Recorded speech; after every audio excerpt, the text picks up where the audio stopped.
David sat on the veranda of his unfinished house, staring at the sky as the evening breeze passed through. The house wasn't just walls and a roof to him. It was his blood, his sweat, his everything. After losing both his parents, it was the only thing that reminded him of the words his father left behind. Build your life with your hands, son. For 3 years, David labored. He worked at construction sites, carried cement on his shoulders until his back ached, mixed sand and gravel under the hot sun, and saved every little penny. Friends mocked him for refusing to spend money on flashy things, but he was determined.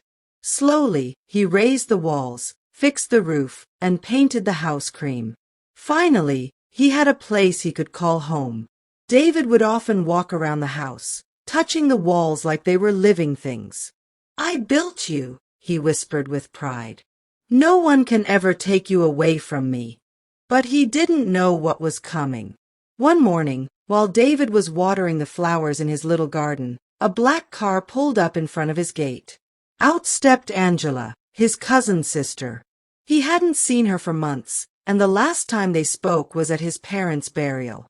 She had never called, never checked on him, but now she was smiling as though she owned the place. "David," Angela said sweetly, "you've really done well for yourself."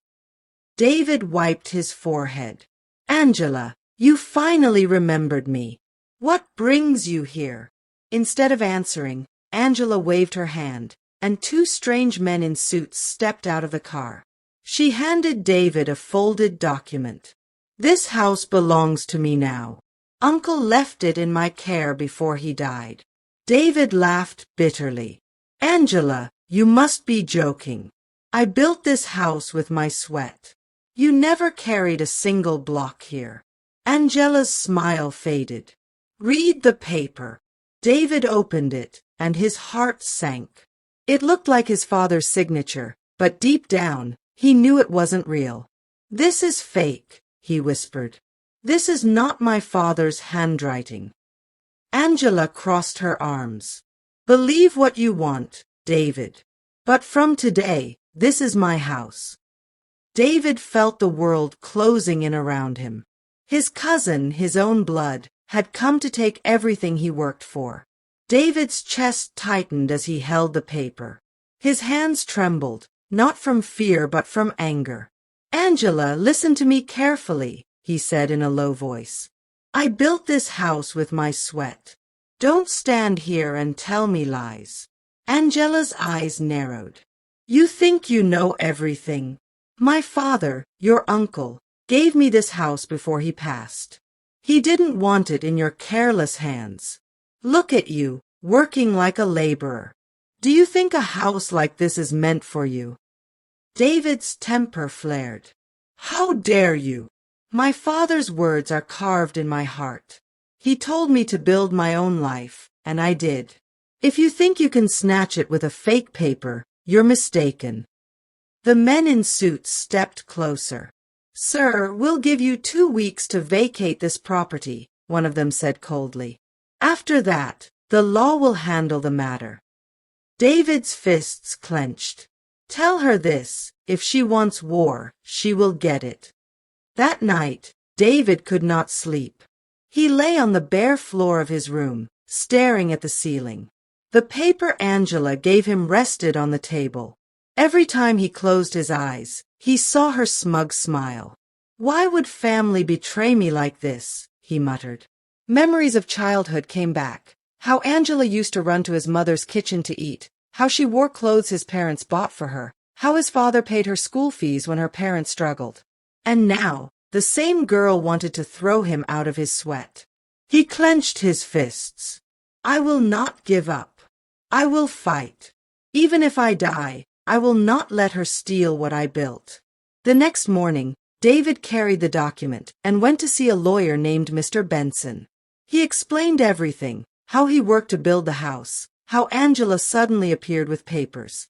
Mr. Benson scanned the document carefully. He adjusted his glasses and said, David, this signature is suspicious. Your father's name is here, but the writing doesn't match. Also, the date of transfer is a problem.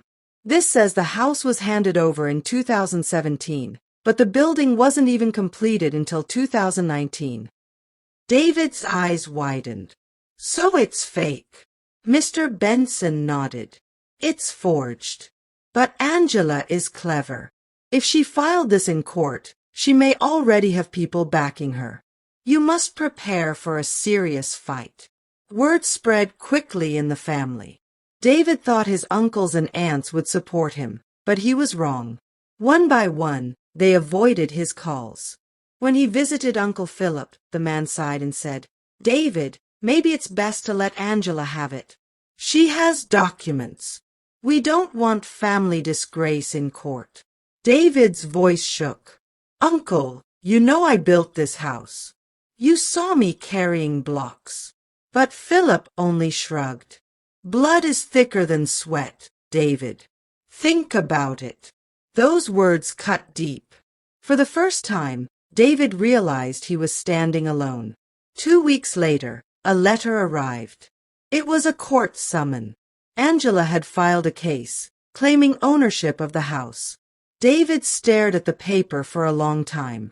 "She really wants to destroy me," he whispered.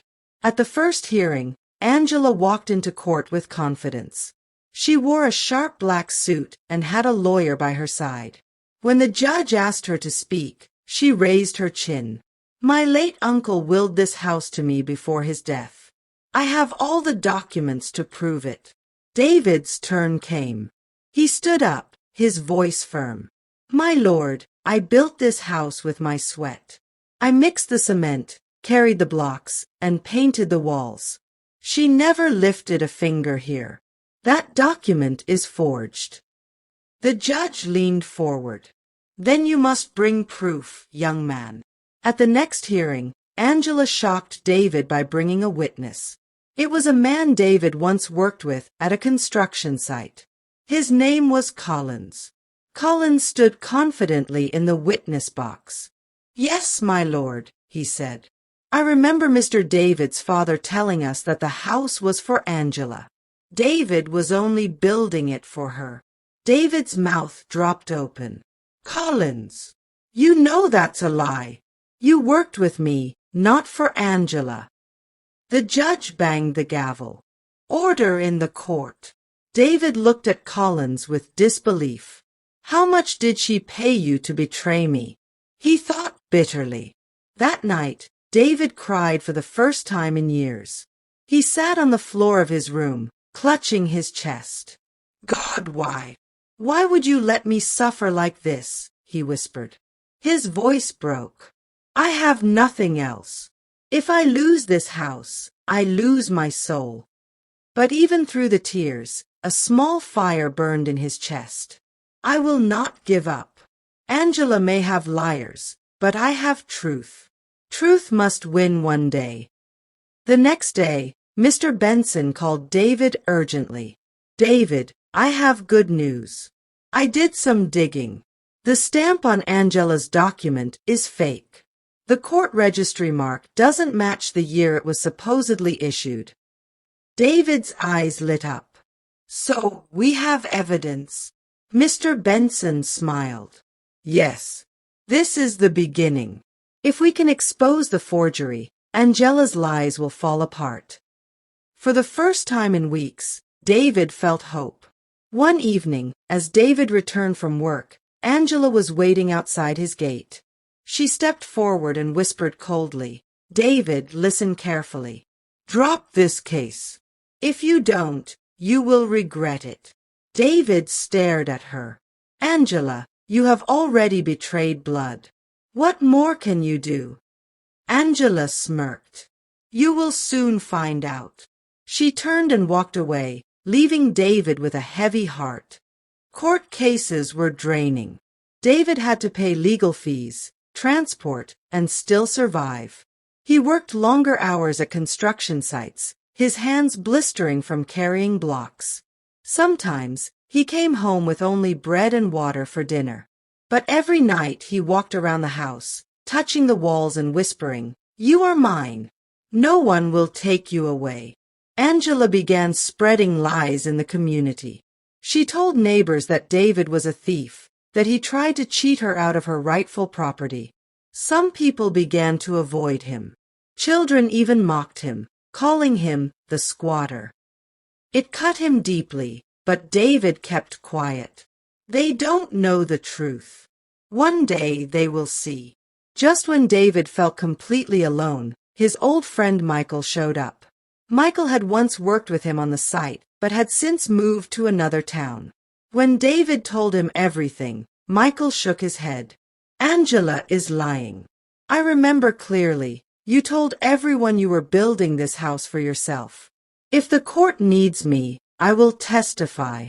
David gripped his friend's hand tightly. Michael, you don't know how much this means to me. At the next hearing, Angela was smiling as usual. But when Michael was called to testify, her face fell. Michael spoke with firmness. My lord, I worked with David. Every bag of cement, every block, was his money. He never mentioned Angela. This house is his sweat, not hers. Angela's lawyer tried to shake him, but Michael stood strong. David finally saw a crack in Angela's confidence. Mr. Benson later told David, I discovered something shocking. Angela forged the document, but she also bribed an officer in the court registry. I have his name. If we can bring him to testify, her case will collapse. David gasped. So she has gone that far? Mr. Benson nodded. Yes. But truth will catch up with her. Just when things were improving, Uncle Philip showed up at David's door.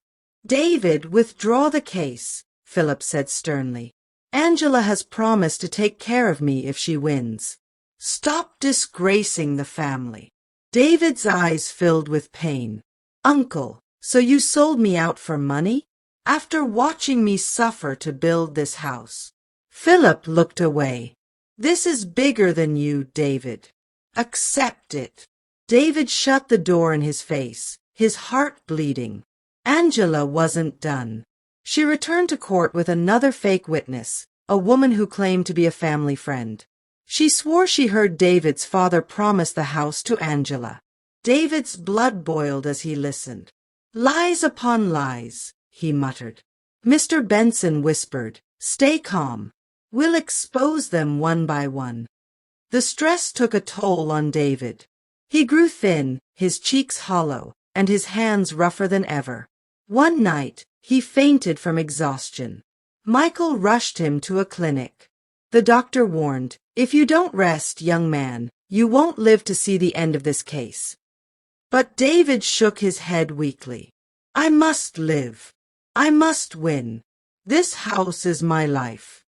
At the next hearing, Mr. Benson presented the evidence of the forged stamp. The judge examined it carefully, his brows furrowed. Angela, he said sternly, this stamp is inconsistent with the year stated on your document. Do you have an explanation? Angela stammered, her confidence shaking for the first time. David sat straighter in his seat, his heart pounding. For the first time, the tide was turning in his favor. Angela shifted nervously in the witness box as the judge questioned her. For the first time, her confident smile cracked. My lord, she stammered, there must be a mistake. Maybe the clerk stamped it wrongly. Mr. Benson stood calmly. With all due respect, my lord, court clerks do not make such errors. This was deliberate forgery. And we have the name of the registry officer who received a bribe to cover it. Gasps filled the courtroom.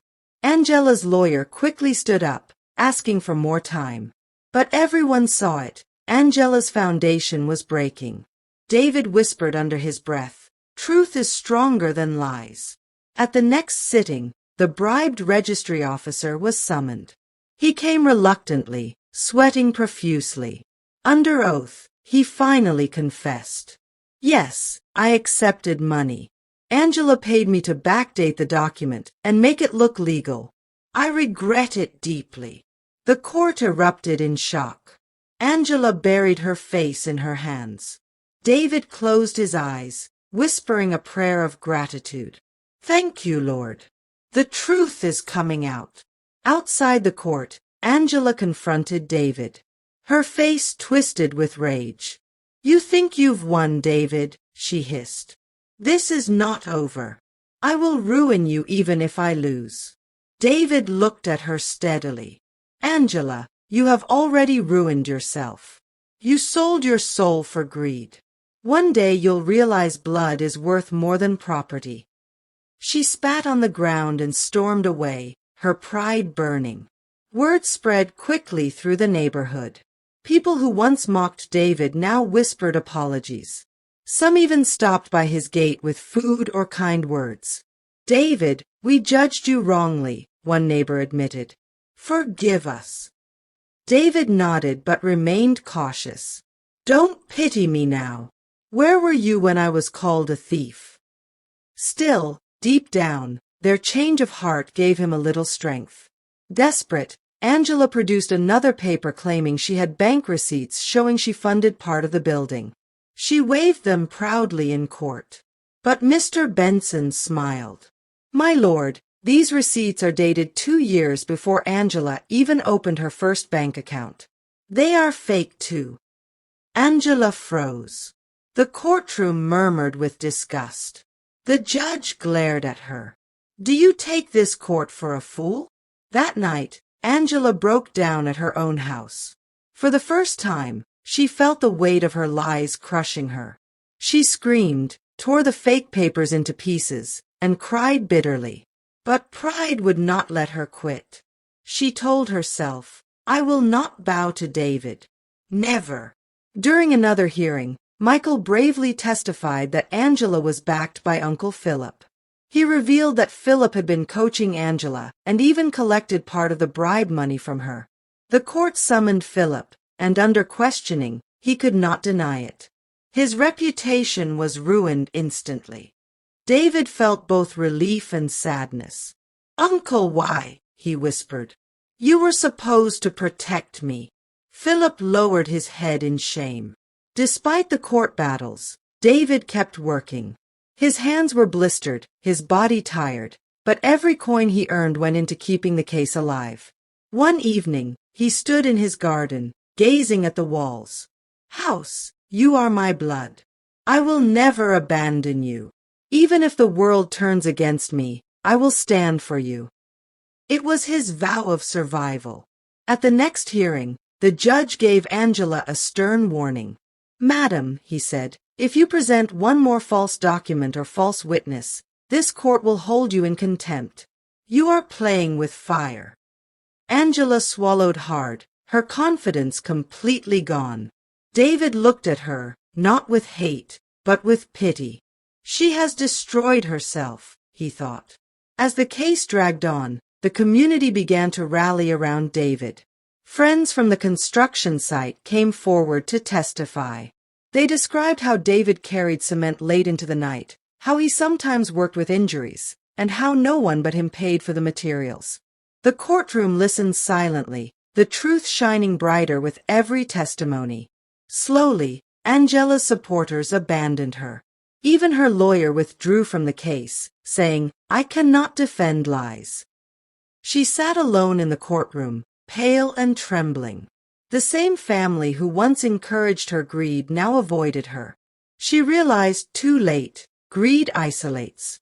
The judge called both parties for the final hearing. The courtroom was packed. David stood tall, though tired, and Angela sat hunched over, defeated.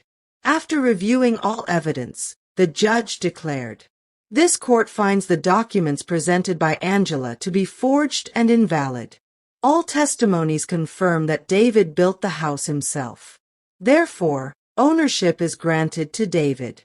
Angela, for forgery and perjury, this court recommends charges be filed against you." The gavel fell.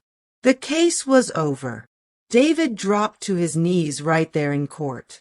Tears streamed down his face. "Thank you, Lord," he whispered. "I did not fight in vain." Michael hugged him tightly. "Brother, you did it. You fought like a lion." David could only cry, the weight of years lifting from his shoulders. Angela's life crumbled after the verdict. She was fined heavily and shamed in the community. No one trusted her again. She lived in regret, but pride still kept her from apologizing to David. Sometimes she walked past his house, staring with bitterness, but she could no longer enter. One evening, David sat on the veranda of his house, watching the sun set. The walls glowed in the golden light. He ran his hand along the cement and whispered, "I built you with sweat, with tears, and with faith. You are mine forever." He wasn't rich, but he had peace. He wasn't powerful, but he had truth. And in that moment, he realized his father's words had come true. What you work for will be your shield. The house stood strong, not just as a building, but as a testimony that truth may be delayed, but it can never be destroyed.